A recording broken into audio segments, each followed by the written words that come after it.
A vision we had for the battle music for the video game Sacred Gems was this chaotic musical landscape where instruments and phrases would pop in and out somewhat randomly.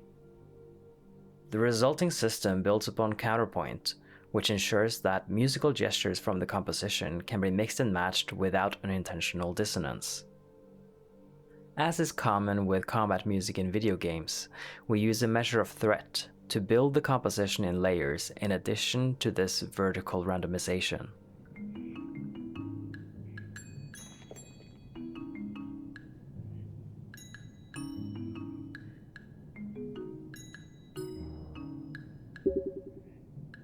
What you're hearing is 3 loops playing in random order extracted from the same counterpoint. The order of the loops in the emerging layers are also randomized. This results in a number of loop combinations equal to the number of loops times the number of layers. In turn, this makes for sporadic music that is fun and less predictable.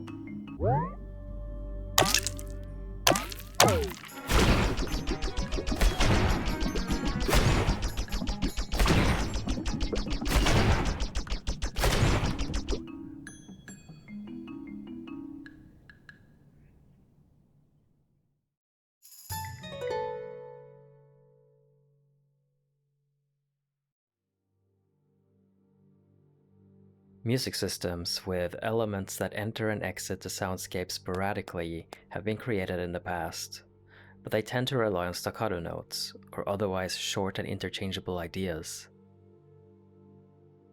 This is done to avoid establishing a melodic direction that would later have to be broken if the game's state changes, or if the player decides to do something else and the music needs to adapt. However, this approach can quickly sound too random, as if the fragments don't truly belong together. The system we envision has both cohesion at the micro level and a sense of randomness or chaos at the macro level. Too much chaos makes a piece feel unintentional, and it will lose personality. Mashing a piano will likely not create a satisfying result, even if it is random.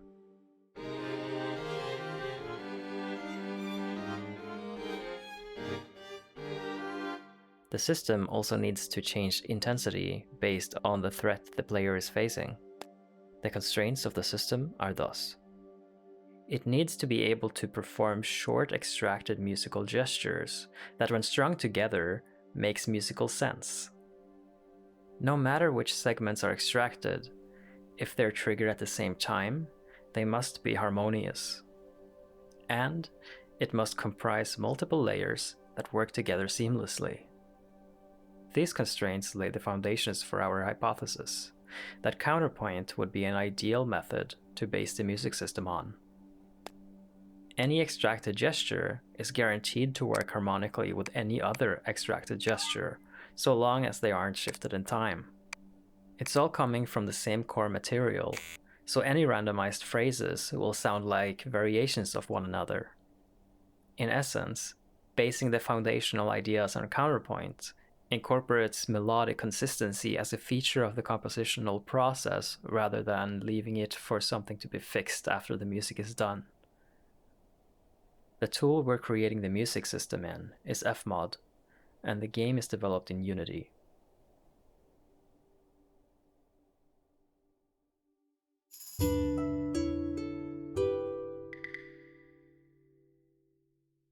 Counterpoint is a rule-based compositional process that emerged from sacred vocal music. This process has 2 main goals. It should be easy to sing, and voices should be independent of each other in order to make the polyphony clear. In turn, this cascades into a variety of guidelines. For instance, counterpoint emphasizes steps over leaps, and any leap is followed by movements in the opposite direction. It's not strictly necessary when composing for other instruments, though. Contrary motion: when one voice ascends, another descends. Consonant harmonies, where the second, fourth, and seventh intervals are avoided, and when they are included, they're prepared in advance on a weak beat. Voice crossing is generally frowned upon, and finally, embellishments tend to happen at different times for each voice.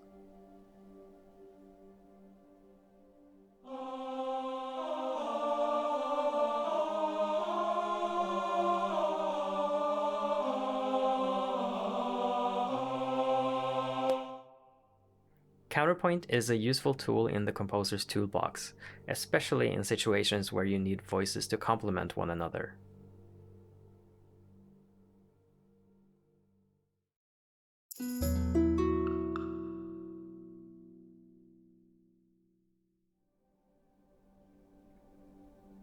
Our first solution was strictly based on counterpoint, which was then distributed to the ensemble. The process looks as follows.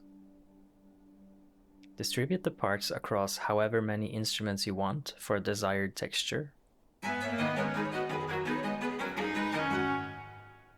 This we call a template. Add idiosyncratic embellishments, then repeatedly extract smaller looping gestures from the same composition to create variations.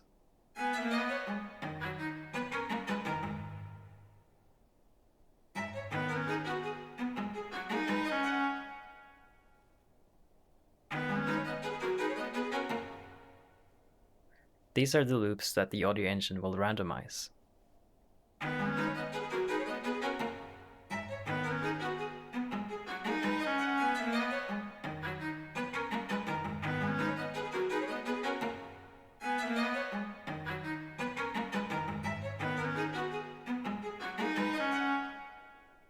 We have now composed variations that we know will work together, but we can also let the audio engine mix and match measures and parts, either randomly or by following some rules we define.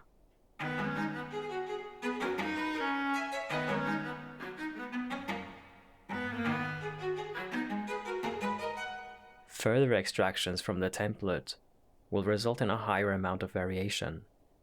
Each segment can be further orchestrated, and groups of instruments may function as a layer to be included or removed from the soundscape based on the threat parameter. Here is an example of what a fully orchestrated template might sound like with multiple measures.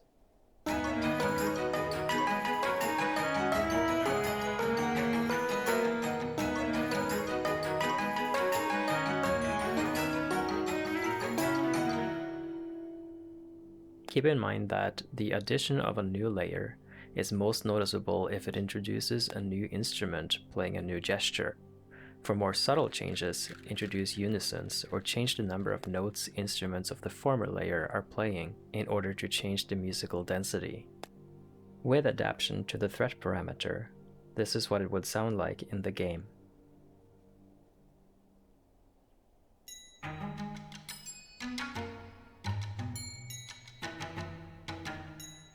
While you're listening, keep an eye out on the threat parameter. In this case, we've called it enemies.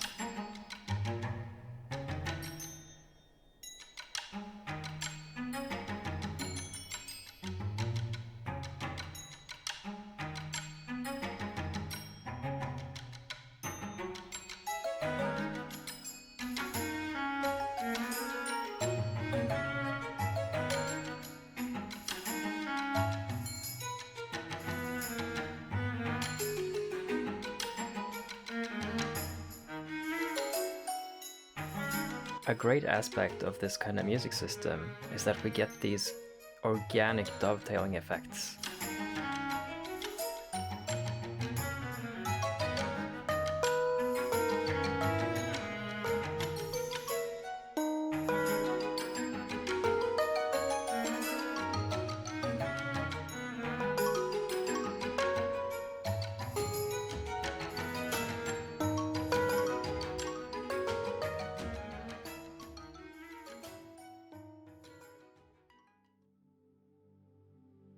Our second attempt prioritized more oblique motion and accompaniment, while still thinking in a contrapuntal way. The process is a little bit different. Compose some accompaniment. Ostinatos work well if you want a less through-composed feel.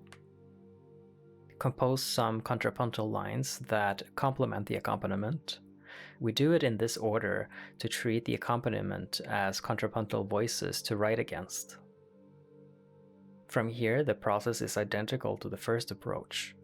This is what it sounds like with all instruments.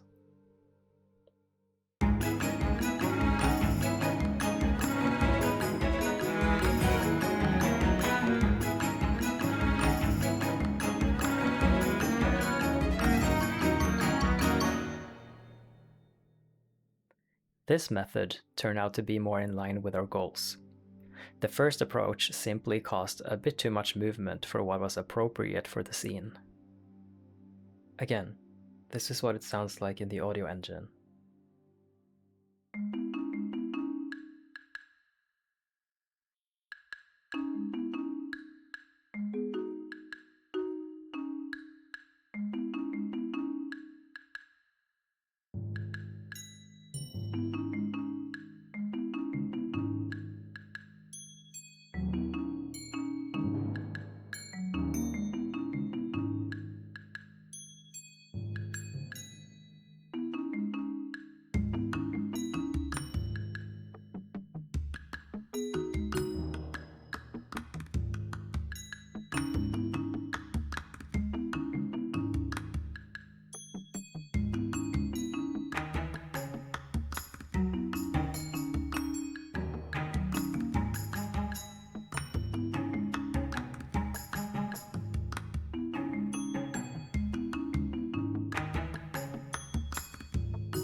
The amount of measures, and by extension, the amount of musical content, limits the variety the system can achieve. Longer and more segments will alleviate this effect. However, as a proof of concept, we're quite pleased with how this turned out. The system results in a number of files equal to the number of layers times the number of variations times the number of densities times the number of unique measures. In our case, totaling 94.8 megabytes of storage space across 54 files, uncompressed. 2 to 6 voices are in use at any given time, depending on the number of active layers. At most, 3 for the current measure, and 3 for fading out the previous measure. As a reference, 1 minute of a 48 kHz 24-bit WAV file takes up about 17.28 megabytes of storage space, so there's a significant trade-off for this kind of interactivity and variation. The benefit is that non-linear music systems do not feel as repetitive and are faster to make, since a lot can be done with even a single measure of music. If you learned something from this video, it would mean a lot to us if you would support the projects that we contribute to. You can find links to those in the description below. If you improve upon our system or process, we would love to be included in the conversation. Reply to us, tag us, send us an email, or reach out through any of our official channels. And remember to subscribe if you would like to learn more about the Nordic School of Video Game Music.